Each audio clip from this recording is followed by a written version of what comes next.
चलिए जानते हैं यूजीसी एक्ट आखिर में है क्या। इसको हम तीन हिस्सों में बांटेंगे। पहला है प्रोटेक्शन, दूसरा है मिसयूज, तीसरा है इससे होने वाली दिक्कत, मतलब यूजीसी एक्ट से आखिर किसी को क्या ही दिक्कत हो सकती है। सबसे पहले हम जानेंगे यूजीसी एक्ट बनाने का मकसद क्या है। कॉलेज या फिर यूनिवर्सिटी में कोई भी दलित लड़का ये दावा करता है कि उसके साथ जातीय भेदभाव हुआ है तो कॉलेज और प्रशासन मतलब पुलिस को उसके ऊपर स्ट्रिक्ट से स्ट्रिक्ट एक्शन लेना पड़ेगा।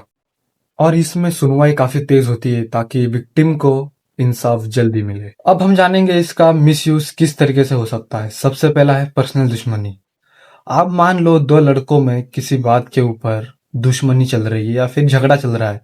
अब वो झगड़ा किसी एग्जाम में मिले मार्क्स के ऊपर भी हो सकता है या फिर किसी लड़की के ऊपर भी। अब इसके नतीजे क्या क्या हो सकते हैं। अभी यूजीसी एक्ट की वजह से कानून और भी सख्त हो जाता है। बिना किसी जांच पड़ताल के आरोपी तुरंत फंस जाता है या फिर कभी कभी उसके ऊपर तुरंत ही केस दर्ज हो जाता है या फिर उसको कॉलेज से निकाल दिया जाता है।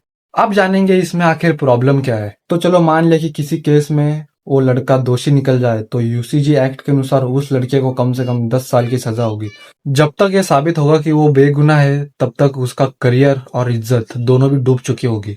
तो जो लोग मोर्चे पे बैठे हैं, धरने पे बैठे हैं, तो उनकी मांग यही है कि किसी गुनहगार को उस गुनाह की सजा 10 साल है तो समझो उसको फंसाया गया हो जानबूझ के और वो बेगुनाह साबित होता है तो जिसने फंसाया है उसको भी 10 साल की सजा होनी चाहिए। तो इसी को लेकर इतना बवाल मच चुका है अभी तक। तो आप क्या सोचते हैं इसके बारे में, कमेंट में जरूर बताएं।